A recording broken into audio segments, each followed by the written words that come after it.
अस्सलाम वालेकुम, my name is doctor Khulood Imran. मेरे पास ओपीडी में कल एक पेशेंट रिपोर्ट हुई और उसने मुझसे क्वेश्चन किया, जैसे जब सर्दियों का मौसम है कि डॉक्टर साहबा कि हमारे घर में गाजर का हलवा बनाया जाता है या हम उसको खरीद लेते हैं बाहर से, तो क्या मैं इसको इस्तेमाल कर सकती हूँ?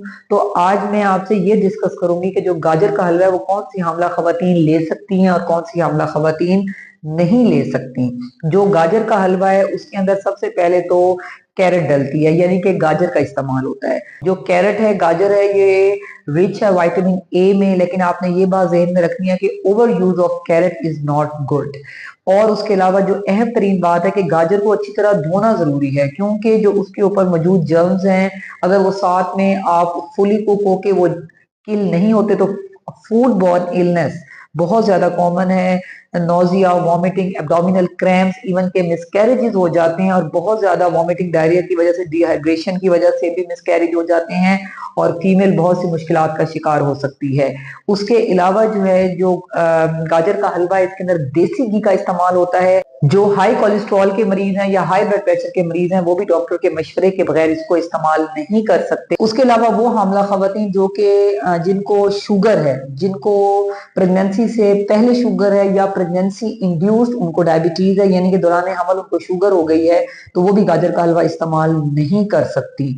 और इसके अलावा मैं ये भी बताती चलूं कि वो बच्चियां जो कि साल्मोनेला फूड पॉइजनिंग जिनको बहुत कॉमन है कि हो जाती है, क्योंकि जो गाजर का हलवा है इसमें रॉ एग यूज होता है, तो इसलिए वो बच्चियां जिनको साल्मोनेला फूड पॉइजनिंग है, जिनको अंडा खाना मना है, तो वो गाजर का हलवे से भी अवॉइड करें, क्योंकि उसमें एग का इस्तेमाल होता है। अब मैं यहाँ पे बात करूंगी उन हामला खवातीन की जो कि गाजर का हलवा इस्तेमाल कर सकती हैं, लेकिन यहाँ पे ये जहन में रखना है कि वो हामला खवातीन जिनके शुगर लेवल्स नॉर्मल हैं, जिनके कोलेस्ट्रॉल लेवल नॉर्मल है, जिनका ब्लड प्रेशर ठीक है, जिनको साल्मोनेला फूड पॉइजनिंग नहीं है, वो बच्चियां भी इसका ओवर यूज नहीं कर सकती। वैसे भी एक नॉर्मल बंदा किसी भी चीज का ओवर यूज जो है वो डेंजरस हो सकता है। विटामिन ए क्योंकि कैरेट में रिच होती है, इवन के विटामिन के भी इसमें होता है और कुछ अमाउंट विटामिन सी का भी होता है, तो जो है इसकी ओवर यूजेज जो है वो आपने नहीं करनी, क्योंकि ये बच्चे के अंदर डिफेक्ट्स कॉज कर सकती है, बच्चे के लिए प्रॉब्लम क्रिएट कर सकती है, आपका बहुत ज्यादा वेट गेन कर सकती है।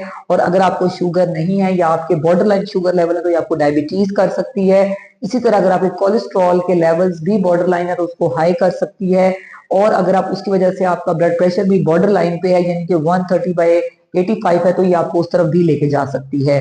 और इवन के साल्मोनेला फूड पॉइजनिंग तो किसी के साथ भी हो सकती है। अगर आपने सब्जी जो है कैरेट अच्छी वॉश नहीं की तो फूड बॉर्न पॉइजनिंग भी किसी के साथ भी हो सकती है।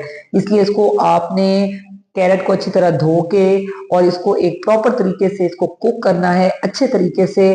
और जो है ये कोशिश करनी है कि इसकी बहुत जो है वो आपने माइल्ड टू मॉडरेट अमाउंट आप ले सकती हैं अगर सब कुछ नॉर्मल है। लेकिन जो मैंने प्रॉब्लम स्टार्ट में बताई कि वो बच्चियां इसको इस्तेमाल नहीं कर सकती, और अगर उनके लेवल्स कंट्रोल भी हैं तो फिर वो अपने गायनोकोलॉजिस्ट या डॉक्टर के मशवरे से ही इस्तेमाल करेंगी।